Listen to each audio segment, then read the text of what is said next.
Hey guys, in today's video, I'll be sharing with you a mail call with some excellent trade paperbacks and also some tips to how to get the best prices. Keep watching for more. Hey guys, I'm John and welcome back to Old Stuff is Cool, where we talk about comic books and comic book related items.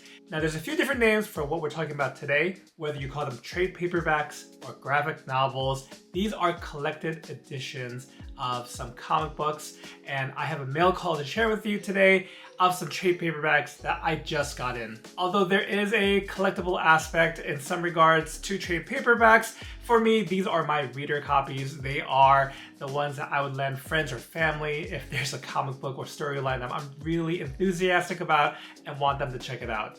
And the mail call today comes from none other than everyone's favorite big box store, Target. And I picked these up off of a recent buy 3 for the price of 2 sale. And keep in mind, these prices were already the marked down prices. They're not full retail. And on top of that, there was a promotion. And this is semi-regular sale. I don't know how often, but this is something I stumbled across from reading one of the comic book Reddits. They actually gave a heads up when the newest sale was on. Shortly afterwards, I saw a very similar sale from Amazon. So if you guys are into trade paperbacks, if you kind of pile up your purchases, it might be a good idea to keep your eye out for one of these sales. Anyway, I have a big stack of books to get through right here. So let's just get right into it. So first up is one I've been eyeing for a while, and this is one of the Essential X-Men collections. This one is Second Genesis, and it collects the portion from, let's see here, Giant Size X-Men number 1, X-Men number 94 to 110, and on top of that, it also has Iron Fist number 14 to 15, and Marvel Team Up number 53, 69 to 70, and Annual number 1. So a lot of X-Men goodness. This guy is my sweet spot for where to start with the X-Men. I think, although some things are dated, Giant Size X-Men number 1 is still a must read. And this collection kind of kicks that off with that team. Also, I'm taking a closer look. This is volume 5 of the Epic collection. So if you are one for the original, Stan Lee, Jack Kirby, you have 4 volumes of books to fill your heart's desire. A lot of classic stories here. I'm not sure if I'm picking up every single X-Men collection, but what I have on the shelf currently was just kind of very piecemeal. It was the Dark Phoenix Saga and Days Future Past, like in a little mini trade. So I wanted to beef up my X-Men trade paperback collection. So not only did I get this one, but I also got another X-Men Epic collection featuring this classic cover of Cyclops holding, the fallen Dark Phoenix. This is Epic collection number 7, and it is called The Fate of the Phoenix. So there is a volume in between, but I didn't want to get all X-Men for this order. I actually ordered 6 books to make the most out of this promotion, and I didn't want to go too crazy because the holidays are just around the corner, and my wife's always telling me to stop buying stupid crap as Christmas is rolling around. This, I guess, is me showing restraint. That is debatable or not. But Volume 7 covers 1980 to 1981 from X-Men and includes issues 129 to 141, issues 142, 143, Annual number 4, Phoenix, The Untold Story number 1. That's one I've not read before ever. And also Marvel Treasury Edition number 26 to 27, and Marvel Team Up number 100. Kind of funny how often Marvel Team Up has shown up in these collections. I'm not too familiar with that kind of classic title. I'm more familiar with Marvel 2-in-1. Marvel Team Up, I guess, in reading these, I will find out more.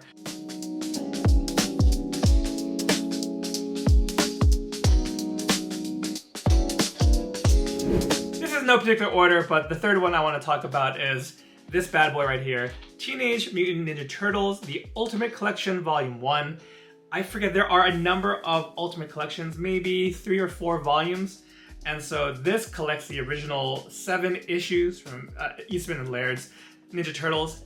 Funny story is I picked this exact volume up from the library not too long ago, and I just had too many comic books that I had borrowed and didn't get to finish it. I had read maybe at most an issue or 2 of this classic black and white, origin of the Ninja Turtles, and I really enjoyed it and wanted something where I can kind of go back to at my own leisure. I think I'm not always in the mood for a black and white comic, and the original Ninja Turtles is much darker, much grittier than those who grew up with the 90s cartoon. That was my first exposure, as many people who grew up and born in the early 80s. That was our first exposure to Ninja Turtles, was the 90s cartoon. This is a much more serious version, but I'm a big Turtles fan. Besides X-Men, I do love the Turtles. I love Transformers, just to throw some different franchises and IPs that I really like. So I might get the other collections in the future, but I feel like this is a good one. First volumes are great. Again, if you want to lend to a friend, lend to a family member. And that's really a big factor that drives some of these purchases. I like to share what I'm enthusiastic about, and that definitely includes comic books.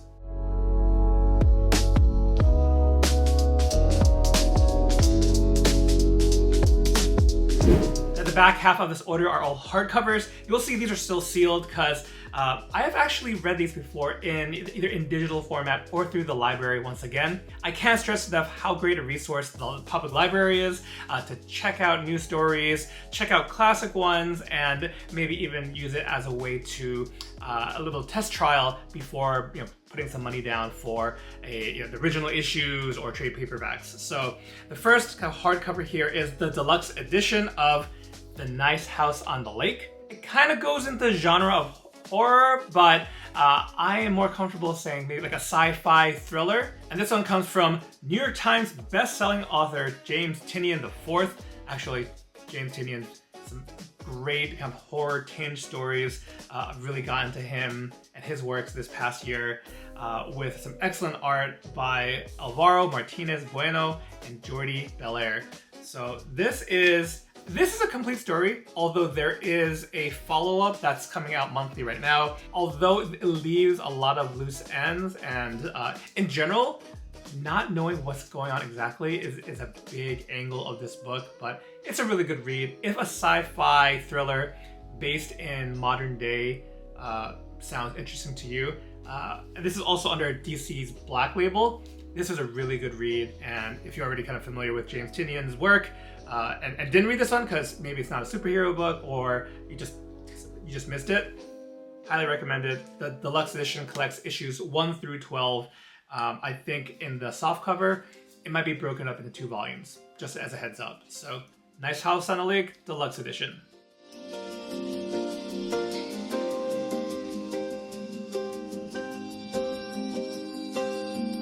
I also just realized in looking at the next book, all my hardcovers are DC Black Labels. So that kind of brings some balance to my collecting. I think a lot of my month-to-month books are Marvel, but I guess I like reading DC as collected editions. So this next one up is Wonder Woman Dead Earth. Speaking of, writers or writer-artists that I've really gotten into this past year, man, Daniel Warren Johnson is just firing on all cylinders for me. He's currently working on the new Transformers ongoing, which is excellent. He also has a monthly title called The Moon is Following Us that I'm reading. Do a Power Bomb is another kind of 1 volume and done story. His take here on Wonder Woman, I read digitally first. Absolutely love the art, love the story. It's got, I think most of DC Black Labels is a little more adult oriented. It might have a little more violence, might have a little darker tinge to it. I don't want to give away too much about kind of this unique setup for Wonder Woman. I went in blind, not knowing anything about it other than Daniel Warren Johnson worked on it, and obviously super thrilled with the story and picked up the volume here. So it's also a little like oversized too. And I think that's something, upon rereading it, I'm going to enjoy over. I usually use my iPad to read digitally, and this just in this format, I think it's going to be something really special, and I'm looking forward to just getting lost in this art. So, Wonder Woman Dead Earth, can't recommend it enough.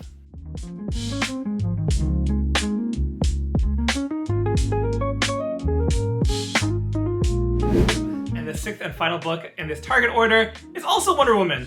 And this one I'm going to say is probably one of my favorite books I've read this year. Without any further delay, we're talking about Wonder Woman Historia. And kind of similar to Dead Earth, this is oversized. This one had absolutely beautiful art. The story is from Kelly Sue DeConnick and has a trifecta of brilliant artists. We have Phil Jimenez, I hope I'm saying that right, Jean Ha, and Nicola Scott. I borrowed it again from the library. Absolutely loved it. I really want to get my wife to read this too. I think she's gonna really dig it. I think Wonder Woman stories, the ones I really love, have a way of weaving in the Greek mythology into the modern story. I will say that it's a little different in that, although it's called Wonder Woman Historia, this is a history of the Amazons and the Amazonian tribe that she comes from. She only appears as a baby at the very end, which basically leads us to the origin of the Amazons. And in particular, we follow Wonder Woman's mother, Hippolyta. That's always a tricky one to say, Hippolyta. But that's Wonder Woman's mother, looks a lot like Wonder Woman. And so even though it is, the title is Wonder Woman, just know that this is not really following her superheroics. She's not going on the invisible jet or the lasso of truth. No, this is much more steeped in ancient Greek times and even some of the conflict between the Greek gods. So if you're a big lover of Greek mythology, absolutely 100% check this out. All I know is I'm going to enjoy another read-through on this, and can't wait to report back if I can get my wife to read this as well.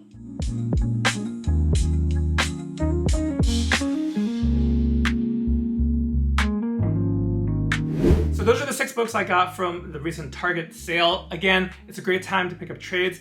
One thing I didn't pick up this time just because of the sheer amount of money it would take is omnibuses. So omnibuy, if you like omnibus from DC, Marvel, whoever, those are usually included in the sale. The only thing is you're not going to go into the physical Target. Look online, look in the app. That's where you'll see the broader catalog of things. One other thing I do want to note is condition. And again, I'm not really collecting these, although I do want these to look nice on the shelf. But when I've ordered trades from Amazon in the past, sometimes the corners get dinged up. Target, I thought, did a really good job of packaging it. They put it, in a right-sized box. It was kind of bound together and wasn't shifting around a lot. However, there is still some corner damage on some of the books. So that includes, I think the box probably took impact on one side in particular. Maybe it's dropped or I don't know. But the top right corner here on Historia has a little bit of a ding on it. The bottom, the top right of Dead Earth has some damage to it, and unfortunately, those 2 X-Men Epic collections, in particular, one fared better than the other, but the Fate of the Phoenix, it's gonna be hard to show. But the bottom right, this is creased. With the lighting, it might be hard to pick up. It's a little creased. The corners again are a little dinged up. And I guess I could reach out to Target to maybe do something about it, but again, it's not a big deal. It doesn't affect the interior, and these really aren't things I'm going to resell. These are things I want for my collection. So if you are really particular and want your trade paperbacks in pristine condition, which isn't crazy because it's a brand new product, you're not buying used, you might want to go to a different site. One that I ordered from recently, InStockTrades.com. This is not sponsored by Target or InStockTrades.com or anything like that, but they went above and beyond. I had to order a gift for someone, and there really was almost no way other than water damage, and even then, where that book was getting damaged. So buyer beware. I think when I order from Target or Amazon during one of these sales, it's a price thing. I'm getting the most bang for my buck, and if that means some slight damage, so be it. If there's an actual tear or, like water damage or something like that, I would definitely contact the retailer. So that's gonna do it for the trade paperback haul. Guys, please let me know what you're reading. You can always drop a comment below, and you can also reach out to me. I mentioned on Instagram. I'm also Old Stuff is Cool, so please follow me over there. Also, if you enjoyed this video and the other videos on this channel, I'd love it if you could like and subscribe. But thank you again for tuning in today, and I hope to catch you in the next one. Take care.